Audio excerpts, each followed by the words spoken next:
Hello guys, welcome you all.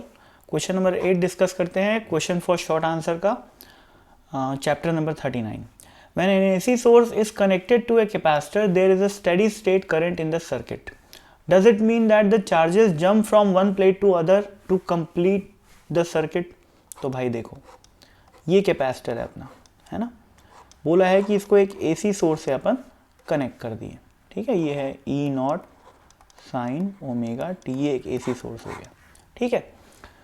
तो पूछा है कि भाई क्या सर्किट को कंप्लीट करने के लिए जो चार्जेस हैं वो जंप करते हैं कैपेसिटर की वन प्लेट से दूसरी प्लेट में? तो भाई ऐसा कुछ नहीं होता, ठीक है ना, ऐसा बिल्कुल नहीं होता। होता क्या है, इनफैक्ट जैसे यहाँ पर ये पॉजिटिव साइड है, ये नेगेटिव साइड है। इंस्टेंटेनियस की बात कर रहा हूँ, इस इंस्टेंट पे मान लेते हैं ये पॉजिटिव है और ये नेगेटिव है, ठीक है। और यहाँ पर करंट इस तरीके से फ्लो हो रहा है, तो यहाँ पर करंट ऐसे फ्लो होगा, ठीक है ना। तो बेसिकली होता क्या है इस साइकिल में, जब इस सोर्स का ये लेफ्ट एंड पॉजिटिव है, राइट एंड नेगेटिव है, इस साइड इस केस में क्या होएगा, यहाँ पर चार्ज एक्यूमुलेट होते जाता है, ठीक है ना, प्लस क्यू और यहाँ पर माइनस क्यू, ठीक है ना। ये जो करंट जा रहा है वो जहाँ के यहाँ पर जाके क्या होएगा, चार्ज के फॉर्म में एक्यूमुलेट हो जाएगा, ठीक है ना।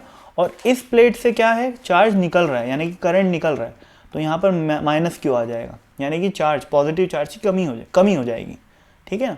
फिर होता क्या है कि जब ये साइकिल ख़त्म हो जाएगा तो क्या होएगा, कैपेसिटर फुल्ली चार्ज हो जाएगा, ठीक है ना। यहाँ पर मान लेते हैं कि मैक्सिमम चार्ज क्यू नॉट है और यहाँ पर माइनस क्यू नॉट है।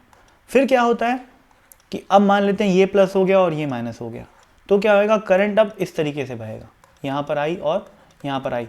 और भाई मैं आई लिख रहा हूँ, आई भी वेरिएबल है, ठीक है ना। तो अब क्या होएगा, अब चूंकि ये करंट जा रहा है तो इस नेगेटिव चार्ज क्यू नॉट को नलीफाई करना स्टार्ट करेगा, और बेसिकली यहाँ पर जो चार्ज एक्यूमुलेटेड था, नेगेटिव चार्ज, वो कम होते जाएगा।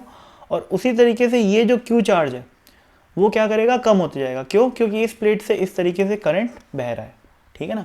तो बेसिकली होता ये है कि कैपेसिटर की प्लेट्स में चार्ज बढ़ते घटते रहता है, और चार्ज बढ़ेगा घटेगा तभी जब सर्किट में करंट बहेगा।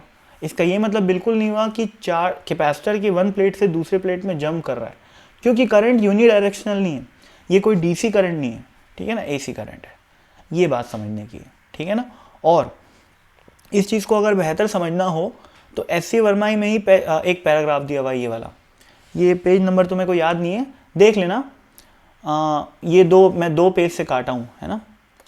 इतना जो है किसी एक पेज के लास्ट में लिखा हुआ है, और फिर यहाँ से इतना, इसको पढ़ लेना। ये एस.सी. वर्मा का ही पैराग्राफ है, ये इसको पढ़ लेना। इससे बहुत अच्छी फीलिंग आएगी बेसिकली कि कैपेसिटर में होता क्या है, ठीक है ना।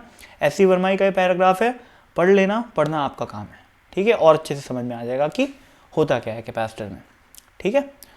तो और पहली बात तो भाई एस.सी. वर्मा बहुत कम थ्योरी लिखता है ना, बुक में बहुत कम थ्योरी है, लेकिन बहुत सॉलिड थ्योरी दी रहती है।